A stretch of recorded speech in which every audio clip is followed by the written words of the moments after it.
এখানে আমাদের সাথে একজন সেনাবাহিনী ছিল।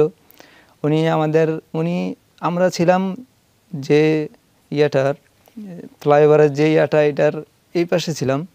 এই পাশে থাকার কারণে উনি সেনাবাহিনী ছিল আমাদের সামনে। আমরা এই দিকে মুখ করেছিলাম আর পুলিশ আমাদেরকে এই পিছন থেকে আক্রমণ করতেছিল। যার কারণে আমি পিছনের দিকে তাকাইতে পারতেছি না, মাথা উঠাতে পারতেছি না। মাথা উঠালে দেখা গেছে গুলি লাগতে পারে। যার কারণে আমি এইদিকে ফিরেছিলাম। তখন সেনাবাহিনী দেখলাম উনিও চোখের পানি চলে আসছে। তারপরে আমার সাথে যে দু একজন ছিল উনি বলতেছে, দেখছেন স্যার নগদ গুলি করতেছে আর নগদ মানুষ মারতেছে, এখন আমাদেরকে সাহায্য করেন। উনি সেনাবাহিনী, উনি নিজে একটি বিভ্রান্তির ভিতরে পড়ে আছে, আমাদেরকে কীভাবে সাহায্য করবে। কিছুক্ষণ পর দেখলাম, যখন দেখতেছি সেনাবাহিনী পুলিশরা আগে আসতেছে, তখন সেনাবাহিনী উনি নিজের আত্মরক্ষার জন্য, নিচে যান বাঁচানোর জন্য উনি দেখলাম দৌড় দিয়ে চলে গেছে। তখন যখন দেখলাম পাখির মতন গুলি করতেছে, আমরা এই জায়গায় যখন প্রায় 20 থেকে 25 জন ছিলাম, তখন দেখলাম যে যার উপর গুলি পড়ে সে নগদ মারা যাচ্ছে। তারপরে আমি একটু হাতটা আলগি দিয়ে শুয়েছিলাম, যার কারণে আমাকে গুলি করছিল।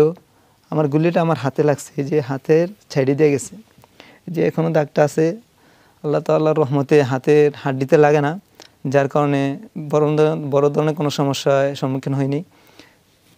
তারপর যখন আমার হাতে গুলি লাগার পর আমি সোজা হয়ে শুয়ে যাই। সোজা হয়ে শুয়ে যাওয়ার পর যখন দেখলাম যে পরিস্থিতি একবারে পুরোপুরি পুলিশের আয়ত্তে আছে, আমার সাথে যখন আমার হাতে গুলি পড়ে আমি একটু মরার ভান করে শুয়ে আছিলাম, যেহেতু আমার প্রাণ আছে। হয়তো আমি যদি এরকম টেকনিকটা খাড়াই তাহলে হয়তো বাঁচার কোনো সম্ভাবনা, এরকম একটা নিয়তির কারণে কইরা আমি শুয়ে আছিলাম, চোখগুলো বন্ধ ছিল।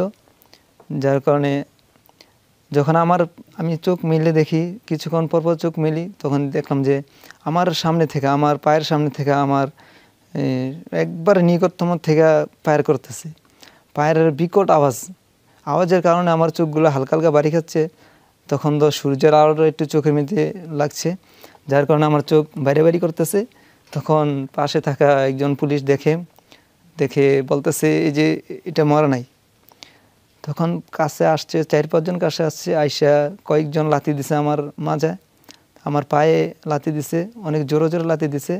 তারপর দেখছি যে আমি একটু লাড়া দিছি, লাড়া দেওয়ার পর তারপর আমাকে পানি আনছে, পানি এনে আমার মুখে ছিটা দিছে আর তখন আমি পরিপূর্ণভাবে চোখ মেলার পর তখন আমি যখন উঠে বসার পর আশেপাশ থেকে আরও 4-5 জন পুলিশ আসলো, আইসা আমাকে রাইফেল দিয়া, পিস্তল দিয়া আমাকে অনেক জোরে জোরে বিভিন্ন জায়গায় আঘাত করতে লাগলো। তখন আমি চিৎকার করতেছিলাম, আমি কইছিলাম, স্যার আমাকে ছেড়ে দেন, আমাকে দয়া করে ছেড়ে দেন। তারপরে এইসব শোনার পর যিনি আমাকে পানি দিছিল উনি আবার বলতেছে, অনেক আর মারি না, দেখি। পরে দেখলাম যে আমার এই রানগুলা ফুলে গেছে, রাইফেল দিয়ে আঘাত করছে, রক্তমুক্ত জমে গেছে, অনেক আহত হয়েছিলাম।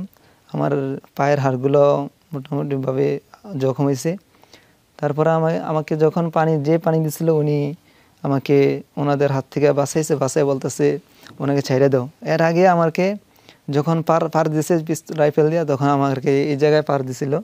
এই জায়গায় পার দেওয়ার কারণে আমার চোখটা ফুলে গেছিল, তখন এই জায়গায় ফেটে গেছে, এই আশেপাশে যা আছে সবগুলা জখম হয়েছে, আর নাকের এই জায়গাটা দাঁতগুলো সমস্যা হয়েছে। তখন আমার এই চোখ দেখি নাই, এই চোখ অন্ধ ছিল। তখন আমার যে ডাইন চোখ খোলা ছিল, তখন আমাকে বলতেছে, পুলিশটা বলতেছে যে পানি দিয়ে উঠেছে, উনি বলতেছে যে উনি যদি যাইতে পারে তাহলে ছেড়ে দাও।